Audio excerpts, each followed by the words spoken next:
It is my pleasure to call on a colleague of ours to introduce our distinguished keynote speaker.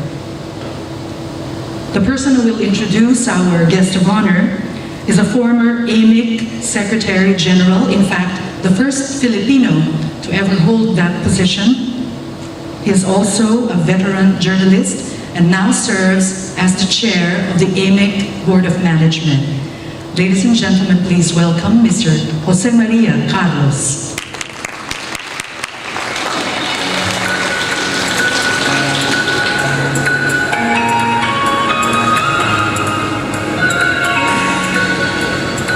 Magandang umaga sa inyong lahat. Good morning to all our local and foreign delegates and to our special speakers and panelists.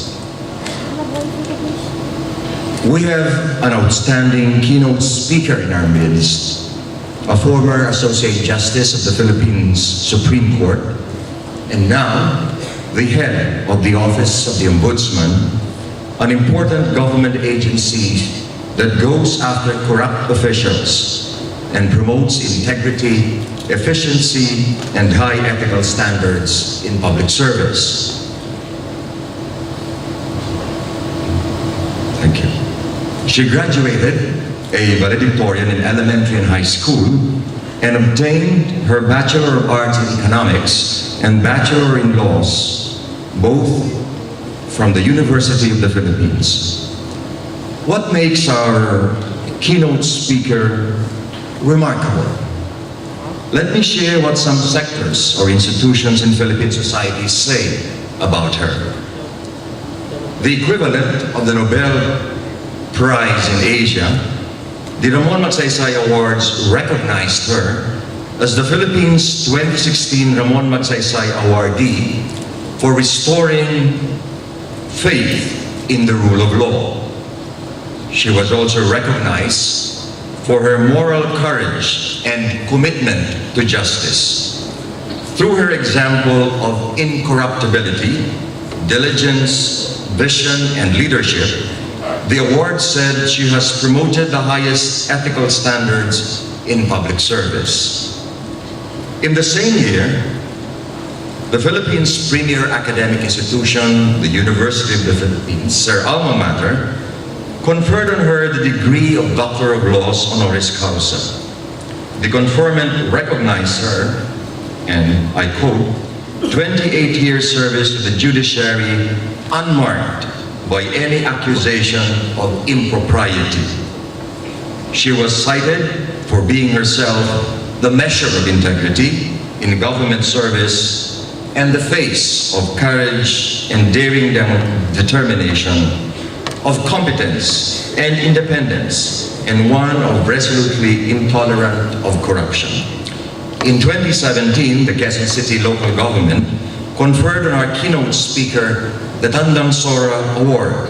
She was recognized for her ideals and virtues that mirror that of Filipino heroine Melchor Aquino, who took the moniker Tandang Sora. She was cited for possessing the virtues of honesty, industry, service, word of honor, and kindness. Our keynote speaker has many more awards and many more accomplishments and many more insights into a wide array of issues, including media and communication. No doubt we all want to listen to and learn from. Ladies and gentlemen, it is my privilege to introduce and call on stage Ombudsman Justice Conchita Carpio Morales.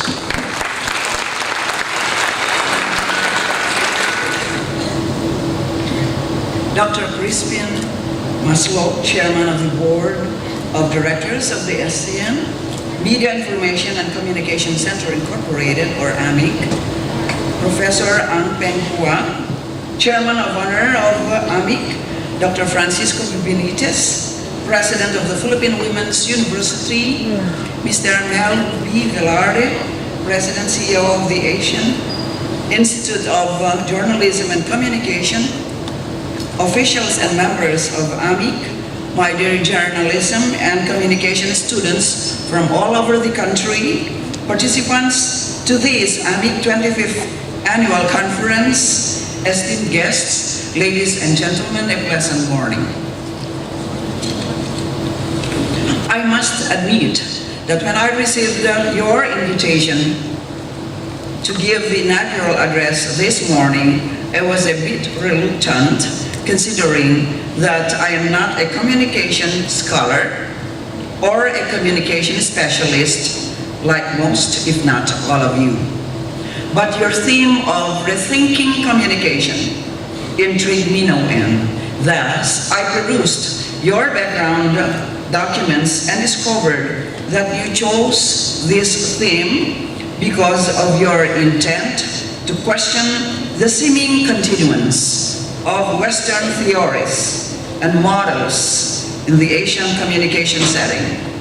In the words of your former chairman, Professor Arun Mahitman of the National University of Singapore, we have for too long submitted to and submerged ourselves in Western perspective, Western theories, and worst of all, Western validation of our own nascent attempts to create anything Asian. I will not even attempt to examine the soundness and validity of this so-called Western bias. It is for the many scholars and students of journalism and communication in this forum to debate upon, for your two-day conference provides you a platform for the discussion. Allow me then to raise some non-theoretical basis on why there may be a need to rethink communication in the Philippines and even in the entire Asia-Pacific region. First, our society has entered the so-called post-truth era, where truth does not really matter anymore. Anik seems to agree with us, and with this, given that you have included freedom of expression in a post-truth era as one of your plenary sessions. Post-truth, named by the Oxford Dictionaries as the word of the year 2016, means relating to or denoting circumstances in which objective facts are less influential in shaping public opinion than appeals to emotion and personal belief. What happens then in a post-truth era when truth becomes irrelevant and elusive? The answer is simple. Rational discussions become irrelevant. This is exactly what is happening now. The glaring evidence can be easily found in your Facebook accounts. The advent of social media in the country and elsewhere in the world saw the truth of post-truth discourses, where emotional impact rather than truth is what matters. There is a lack of demand for truthful and honest discourse. Facebook and Twitter have become searing battlegrounds for propagandists, apologists, and more alarming, trolls and bots, who foremost among all discord among us a vulnerable, informed, and perhaps who over-entertain us through Google and at the same time primary source of information for just about everything. Worse, new communication tools are being used to stir up hate towards individuals and groups who are different politically or culturally. There is little room for tolerance as pride, prejudice, and bigotry prevail.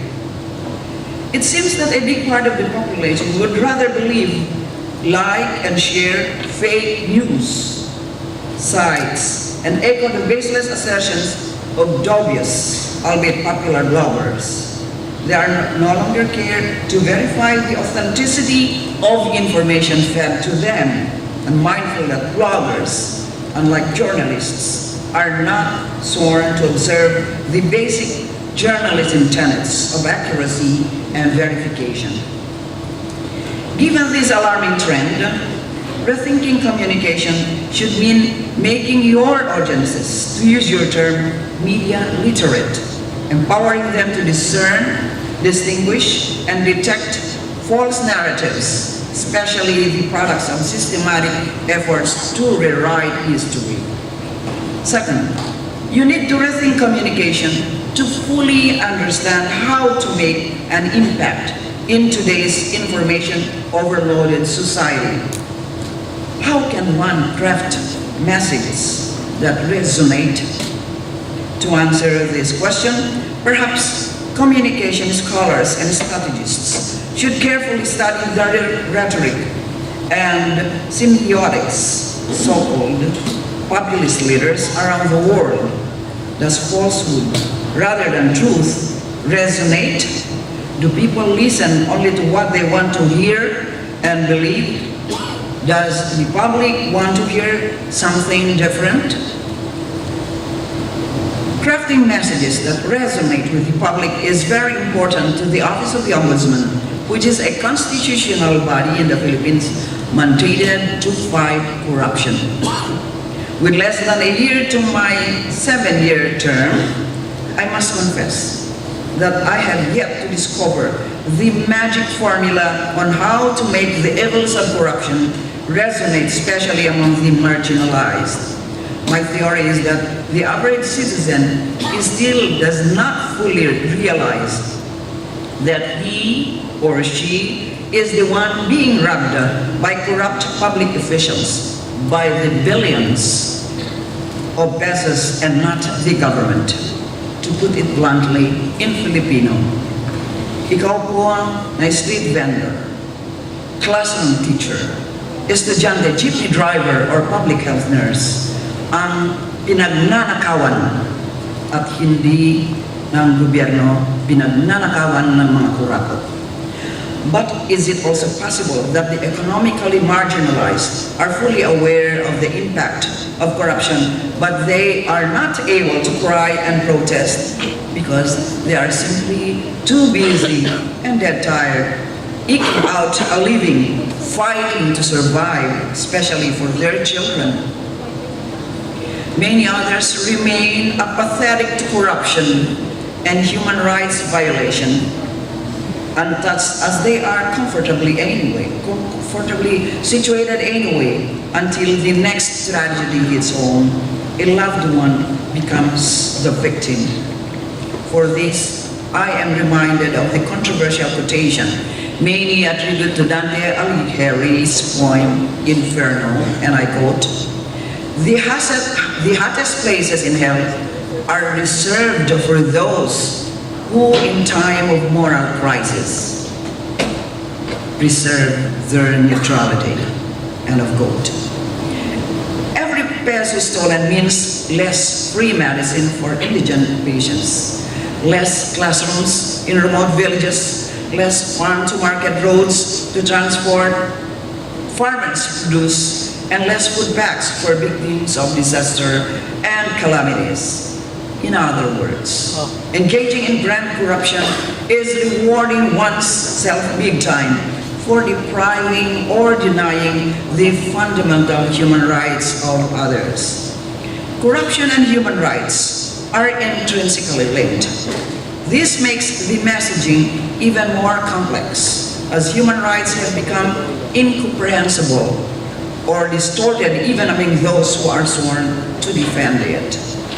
This linkage between corruption and human rights is best described by former UN Secretary General Kofi Annan when he said, and I quote, corruption is an insidious plague that has a wide range of corrosive effects on societies. It undermines democracy and the rule of law, leads to violations of human rights. This evil phenomenon is found in all countries, big and small, rich and poor, but it is in the developing world that its effects are most destructive. Corruption hurts the poor disproportionately by diverting funds intended for development, undermining a government's ability to provide basic services, feeding inequality and injustice, and discouraging foreign aid and investment. A recent study also concluded that when corruption thrives, human rights are denied, and correlatively, when denial of human rights continues, corruption persists. This is one stark reality many countries must now face. Third, we need to rethink communication because our media audience is now dominated by millennials. They are digital natives who do not only consume media, but prefer creating their own content. Their major fear is FOLO, fear of life offline. Erstwhile, their fear was FOMO, fear of missing out. Preserving the status quo or being a mere passive spectator is out of the question, as their lifestyle and work style is ruled by engagement, creativity, innovation, and change. Perhaps it's about time to let the millennials take the driver's seat in communicating to various stakeholders. It's time to review your existing theories and paradigms, if only to check if they still fit the communication behaviors of our young publics. Last, rethinking communication has become inevitable as many countries in Asia and elsewhere now live in perpetual VUCA. VUCA what? VUCA stands for volatility, uncertainty, complexity, and ambiguity. We simply have to read our front pages of our favorite brochures to realize how perplexing the world has become: volatile, uncertain, complex, and ambiguous. These four elements do not always happen independently. They can happen simultaneously, and worse, can be self-inflicted because of misgovernance. The challenge to communication is to draft or craft communication strategies that can deliver effective messages, especially in the worst of times, and craft messages which can only reflect the truth and inspire and rekindle hope for the future amidst adversities. Allow me to end with a quote from the historical novel A Tale of Two Cities by Charles Dickens, more than a century ago, but eerily describes our present world. And I quote, "It was the best of times. It was the worst of times. It was the age of wisdom. It was the age of foolishness. It was the epoch of belief. It was the epoch of incredulity. It was the season of light. It was the season of darkness. It was the spring of hope. It was the winter of despair. We had everything before us. We had nothing before us. We were all going direct to heaven. We were all going direct the other way." In short, the period was so far like the present period that some of the noisiest authorities insisted on its being received for good or for evil, in the superlative degree of comparison only. End of quote. I wish you a successful conference, and for our foreign guests, I hope you enjoy your stay here because there's more fun in the Philippines. Maraming salamat po.